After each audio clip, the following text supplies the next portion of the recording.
in our country, out of a population of 220 million people, the vulnerable section of the society was almost 150 million people.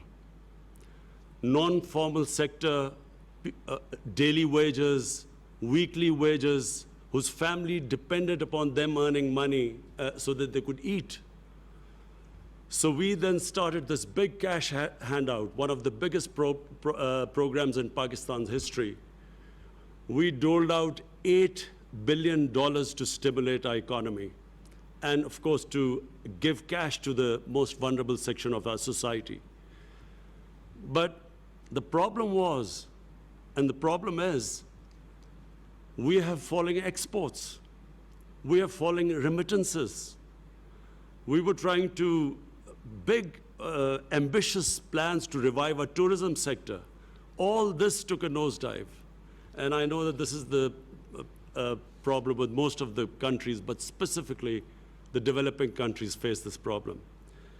To put things in perspective, the total amount of stimulus we could afford to give to our economy, and that was the biggest stimulus ever in our history, we managed to give $8 billion.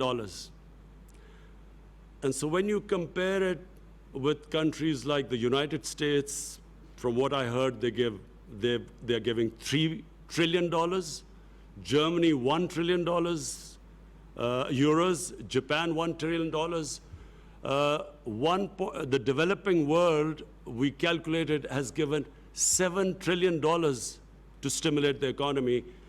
And when you compare that with the developing world, unfortunately, we do not have the fiscal space to revive our economy, to look after the most vulnerable section of our society.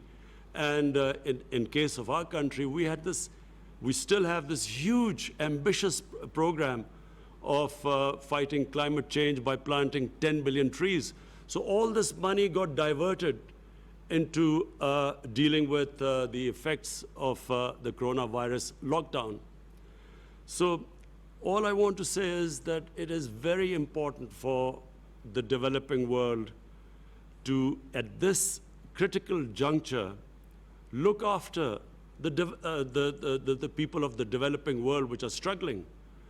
When I spoke to the prime ministers of Ethiopia, of the president of Egypt, prime minister of Nigeria, all of them are facing similar problems to what we are facing. And therefore, I really welcome the G20 for taking this big initiative of giving debt relief. But bear in mind, this really has to be thought through. This stimulus, this help to the developing world, I'm afraid has to be much bigger than so far it is being envisaged. Because, you know, you have the developing world with 1.5 billion people. You have, the developed world, but the developing world with a population of 6 billion people, unless the problem is dealt with holistically as a global problem with global solutions, the world is not going to recover from this recession if the bigger part of the world's population is wallowing into poverty. So therefore, I again, Mr. Secretary General, I congratulate you. I think this is, again, a great initiative. I want to, again, Prime Minister Trudeau, to you and the Jamaican Prime Minister, again, I want to say that this is, please, pursue these initiatives.